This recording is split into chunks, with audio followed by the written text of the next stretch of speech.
The country also Very well has positioned. natural resources that Singapore does not have. It boasts some of the world's biggest potential for oil reserves in the West Philippine Sea, the Oil? Philippine economy. Is this why in the West Philippine Sea why there are some ships from a different country? Not because of the fish, but because of the oil probably?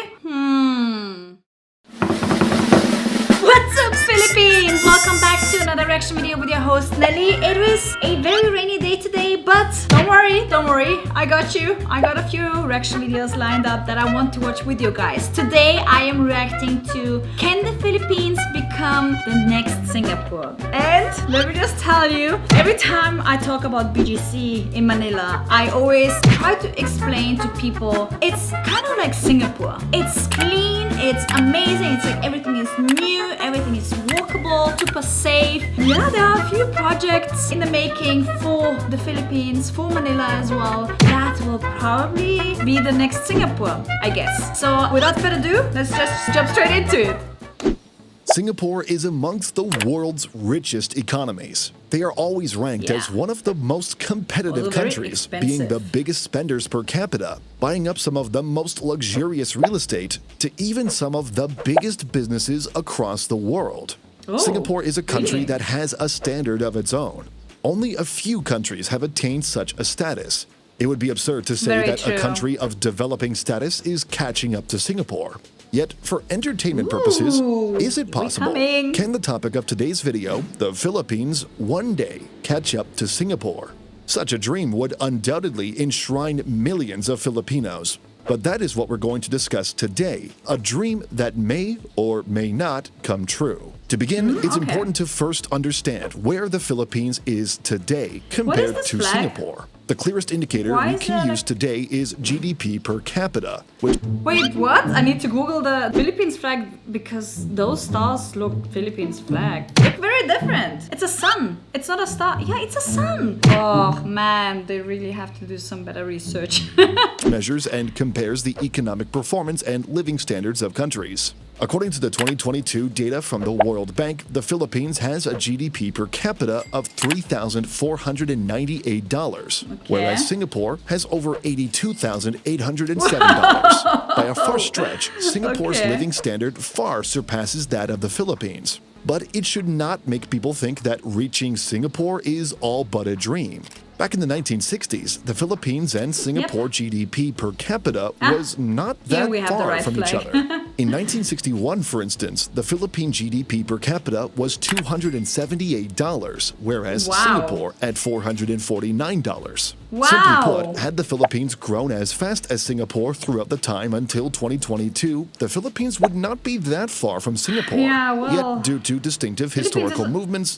Philippines is a war-troubled country, so that put them back. That just happens, you know? Things have changed far too much. In my country. Secondly, it's also important to understand the political and economic structures of both countries. Singapore's success can be attributed to its stable political environment, robust legal framework, and open market economy. These factors have attracted a large amount of foreign investment and enabled the development of a highly skilled workforce. On the other hand, the Philippines has faced various challenges, including political instability. And as far as I know, Singapore has some tax benefits as well. So, you know, just saying. Corruption and less effective governance, which have hindered its economic growth. Additionally, the Philippines has a larger population and geographical area, which presents different logistical and administrative challenges compared to the smaller and more centralized Singapore. Now, these are just some of the many factors that make Singapore stand out and the Philippines to come behind. So, can the Philippines actually make its miracle generation and even reach Singapore? One of the goals of the Philippines is called Ambition 2040. This plan is a long-term vision for the Filipinos. The plan states that by 2040, Filipinos will have a strongly rooted, comfortable, and secure life. The plan will also put the Philippines to become a high-income country status where no one is poor. This plan... Yes, I support that. There has been the initiative Build, Build, Build, which you can see throughout the country by the previous president. And yeah, I guess this is the new thing now, the Ambition 2040. And Filipinos deserve to have a higher income and higher standard of living, right? So, I'm ambitious. Is by far I'm excited. the plan that can alleviate the Philippines and possibly reach Singapore. But hang on, what does it mean to become a high-income status? And will it be enough to actually reach Singapore?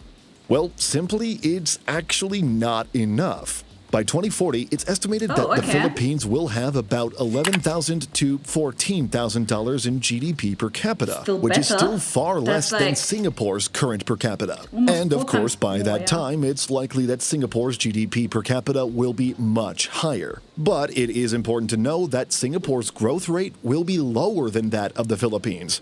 Singapore is constrained by population and resources of many kinds. The Philippines has both of these. It's further projected by some that the Philippines' GDP per capita can reach between $17,000 to $20,000 by 2050, which will likely be enough to helm the country to a position where Filipinos enjoy a luxury life. But it's also important to know that these are mere projections. The Philippines can reach them or even surpass them, or worse, do the exact opposite. One report published by Capital Economics in 2021 even stated that the Philippines would become the 18th largest economy in the world by 2050. The GDP will reach over $4.8 trillion US, far flung from the current $450 billion today. Not bad. The per capita stated by Capital Economies would be over 33,600.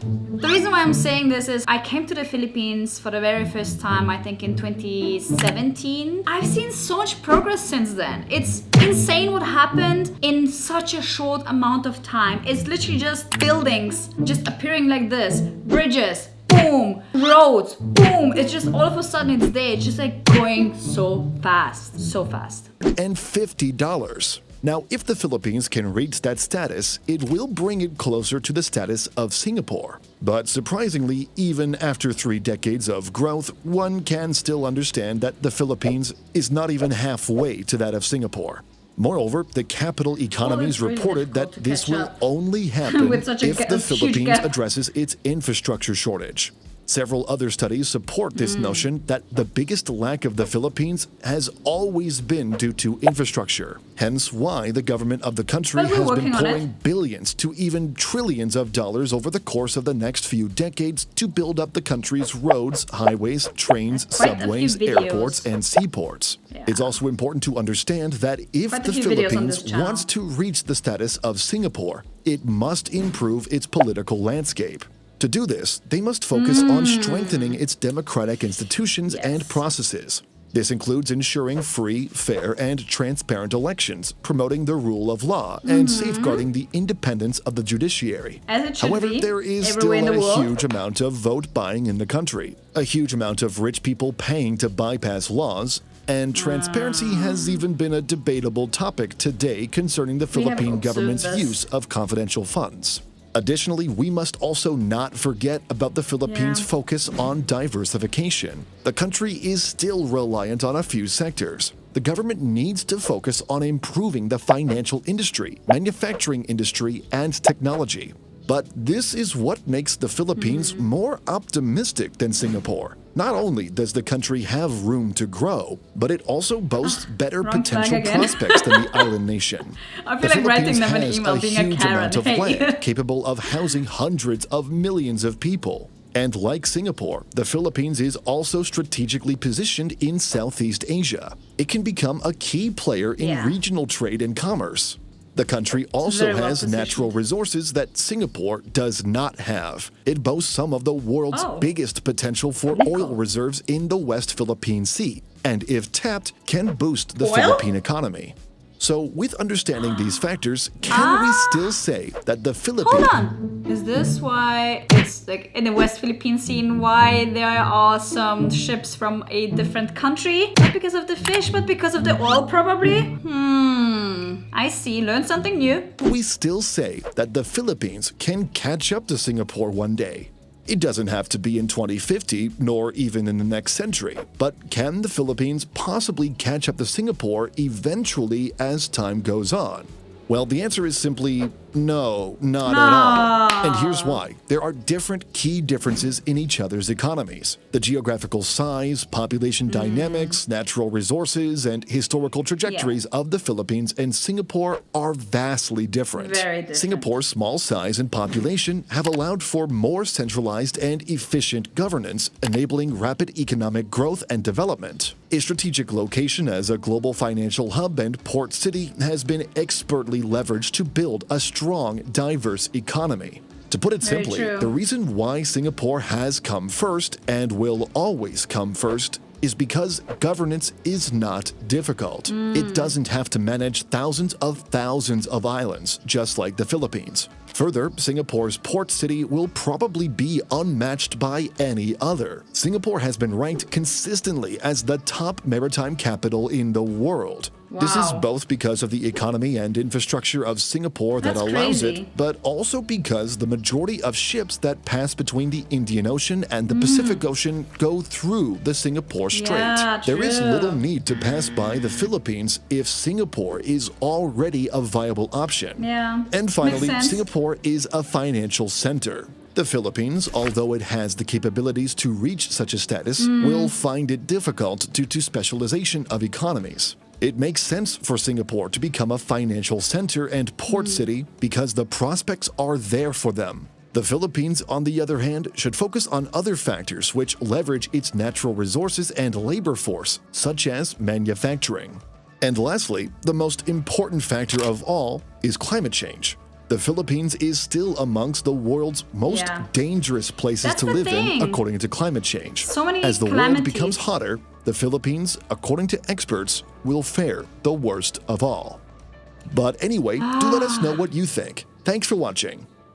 Yeah, they really have a point with the natural calamities. During the time that I lived in the Philippines, I have experienced several calamities. Earthquakes, volcano eruptions, typhoons. It's crazy, it's crazy. But yeah, interesting video. We learned something new. And although we cannot catch up on Singapore, there is a bright future for the Philippines. So makes me really excited to see what's going to happen in the next few years, in the next 20 years or so. Happy to call it one of my homes as well. And let me know what you think about it in the comment section down below. And of course, if you want to see some of my travel videos, food related videos, and also my life in Southeast Asia, head over to Nelly's Life, which is always linked in the description box down below. And I'll see you guys next time here on What's Up Philippines!